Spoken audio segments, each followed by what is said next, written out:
E a gente vai conversar agora com o professor de Relações Internacionais da ESPM, Leonardo Trevisan.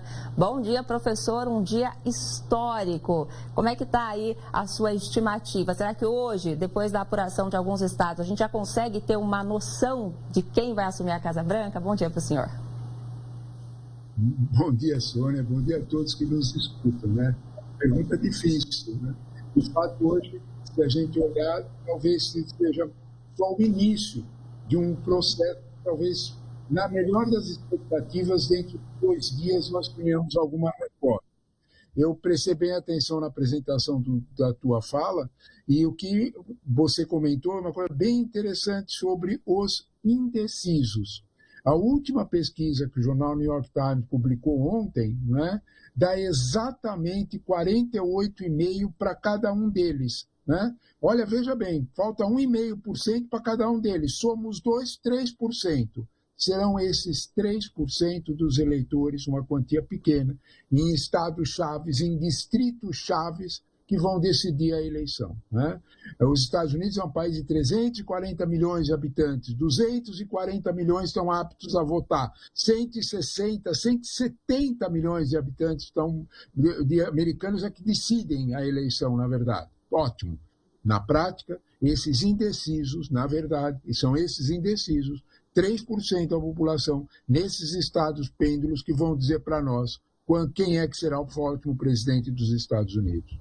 Professor, a gente sabe aí que são 7 estados, né, pêndulo, que tem esses indecisos e que vão ser o divisor de águas dessas eleições, mas por que a Pensilvânia ela tem um peso especial? Esse é o ponto. Quando a gente olha para a Pensilvânia, não é? A Pensilvânia, Sônia, ela representa uma espécie de microcosmos exato dos Estados Unidos. Todos os problemas dos Estados Unidos e todas as soluções estão naquele estado. Primeiro de tudo, é o estado que tem mais representantes típicos do eleitor de Donald Trump. Ele tem muitos homens na idade entre 25 a 49 anos, na prática desempregados ou então com um emprego que não os contenta. Né? Eles queriam melhor. O ponto comum desses trabalhadores é que eles nem têm formação universitária. Então, eles ficaram distantes dos melhores postos. Não é mais aquele trabalho industrial. Então, na Pensilvânia tem isso. Na Pensilvânia tem pessoas muito ricas, como grandes cidades como Filadélfia, como pessoas ricas que não necessariamente votam Trump. Então, há uma divisão. Na Pensilvânia também tem um eleitorado latino forte, que não necessariamente é trabalhista. Há um eleitorado latino que tem um perfil aproximado de Trump por várias razões. Na Pensilvânia também tem um estado agrário, forte e desiludido, porque forte, poderoso nos seus investimentos, mas com forte concorrência internacional, até de produtos brasileiros, e que pede proteção ao governo. Na Pensilvânia tem também uma crise climática muito forte, que é o fracking, que é aquele produção por agentes hidráulicos, né, por fraturamento hidráulico, de petróleo e de gás de xisto, que é altamente poluidor, mas gera muito emprego e gera muita renda. Olha, é uma síntese exata dos grandes problemas americanos. É por isso que o estado da Pensilvânia é tão relevante, não só pelos 19 votos que tem no colégio eleitoral. Obrigada, continua aqui com a gente, porque agora nós vamos ao vivo até Washington, nos Estados Unidos. A gente vai conversar com o nosso correspondente, Thiago Nolasco. Nolasco, explica pra gente onde é que você está e qual é o clima por aí.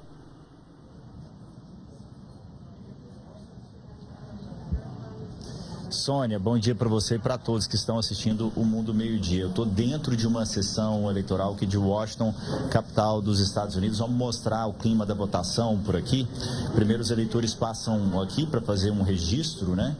Esse registro, normalmente, aqui é um documento de identificação. O principal documento de identificação aqui, o ID, que eles falam, é a carteira de motorista. Depois, muitos passam aqui por essas essas bancadas, né, para poder preencher o tamanho da cédula de votação. É um ballot, né, que eles chamam aqui. Ok. Ele pediu para não filmá-lo. Então, assim, ali ele vai preencher e aí depois vai colocar ali naquelas máquinas para registrar o voto. São várias máquinas, vamos aqui mais à frente para poder mostrar como funciona. Muitos colegas da imprensa trabalhando por aqui também. Então ali, ó, as máquinas registram os votos. Uma máquina grande, né, bem diferente que a gente é acostumado a ver no Brasil, e são várias urnas, uma do lado da outra, né, para registrar o voto dos eleitores aqui nos Estados Unidos. E em cada estado o sistema é diferente, também tem essa questão, viu, Sônia? As eleições aqui são independentes, né, cada estado realiza a sua eleição, são 50 estados e aqui o Distrito de Colômbia, então em cada estado o sistema é diferente, também tem, além da votação para presidente, tem a votação para deputado, para senador, e também sempre várias questões que eles discutem, né, que colocam no voto. Vamos mostrar também a fila aqui do outro lado. Aqui algumas outras máquinas também. A fila nesse momento, licença, a fila é grande por aqui, mas ela costuma andar rápido. Depois que o pessoal chega ali na frente para votar, Sônia, eu calculei o tempo de uma eleitora. Ela demorou 4 minutos e meio para fazer esse processo aqui, ó, de registro, passar pela votação. Então não é uma votação, principalmente por conta da fila, né, tão rápida, mas depois o processo é relativamente rápido, 4 minutos e meio, viu? Obrigada, Thiago, pelas informações. Professor, tem alguma questão que o senhor queira fazer para o Thiago? Não, eu só gostaria de perguntar a ele, né, se essa fila não é a maior, se ele acha que essa fila é a maior responsável pelo fato de 80 milhões de americanos já terem votado, né? Eu fiquei olhando para a fila e para as máquinas, o Thiago tem toda a razão, é bem diferente da nossa aqui. E é bem diferente também o sistema, né, professor? É bem descentralizado. E aí essa abertura das urnas... Pois não, professor. Totalmente descentralizado, você tem toda a razão, né? Cada estado faz suas próprias regras.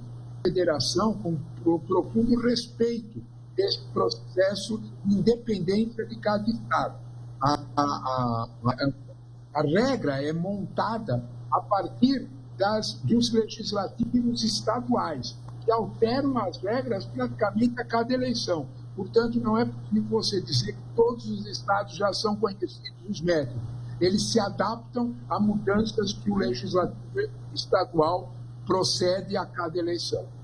Tá certo, professor. O Thiago Nolasco volta aqui durante a nossa programação. Nesse momento ele segue com a cobertura lá e a gente continua aqui a nossa análise desse dia tão importante, histórico para os Estados Unidos e para o mundo, já que essa grande potência, a maior democracia do mundo. E falando nisso, professor, eu sei que seu tempo também está curto, eu gostaria só que o senhor arrematasse falando dessas possibilidades, né? Trump no comando, Câmara no comando. Vai mudar muito aqui para a gente, para a América Latina e principalmente para o Brasil? Essa pergunta é importante para todos nós, né? A economia norte-americana é a primeira do mundo, como todo mundo sabe, e no último ano, no ano de 2023, curiosamente, o Brasil recuperou espaço no mercado americano. Olha que coisa curiosa, nossas exportações cresceram 10,8% em dinheiro, em valor, e cresceram mais de 13% em quantidade. Então, na prática, o Brasil voltou a ocupar um espaço melhor nessa grande economia.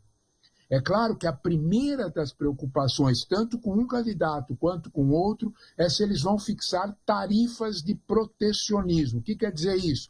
Eles vão colocar imposto maior para as mercadorias que entram, o que evidentemente protege o mercado americano dos produtores americanos, mas prejudica os vendedores, nesse caso a produção brasileira. É exatamente esse o primeiro ponto. O protecionismo, que é maior se for com Trump, não é que ele não acontecerá, ele também acontecerá, mas ele será um pouco menos agressivo quando se for com Câmara. É claro que há também o problema da política externa brasileira. Com Trump, nós teremos uma certa pressão dos Estados Unidos em relação ao Brasil e às suas escolhas. não nos esqueçamos que no ano que vem o Brasil será o presidente do grupo dos BRICS, que é um grupo mais aliado à China, que, de certo modo, contesta a liderança americana. Com Trump, isso será mais agressivo para nós. Com Kamala, será uma situação mais compreensiva em relação a essa necessidade dos BRICS de fazerem comércio. Sem contar uma última ponto que é essencial. Trump tem uma forte, já comunicou isso, a intenção de punir aqueles que tentarem desdolarizar suas negociações internacionais. Isso significa o seguinte: na China, com a China e com outros países dos BRICS, já se está fazendo trocas comerciais sem usar o dólar. Trump avisou: se tentar fazer isso, eu vou punir, eu vou aumentar as taxas para esses países. Portanto, numa hipótese com Trump, essa questão do dólar como moeda de comércio vai passar para nós a ser um verdadeiro problema. Com Kamala, isso será um pouco menos também dessa forma. Ela se preocupa, mas ela tem um tratamento diferente. Essas questões precisam ser levadas em conta quando nós olhamos o Brasil e a importância dessas eleições para o Brasil. Na prática, quando a gente fala de eleições americanas, por incrível que pareça, nós estamos falando também de emprego e renda aqui para a gente, aqui no Brasil. Está interligado com certeza, por isso a gente segue nessa cobertura. Professor Leonardo Trevisan, professor de Relações Internacionais na ESPM, muito obrigada por sua análise. Eu sei que o senhor tem compromisso agora, mas nós voltamos a nos falar em outros momentos. Eu é que agradeço o convite gentil de vocês. Bom dia, Sônia, bom dia a todos que nos escutaram.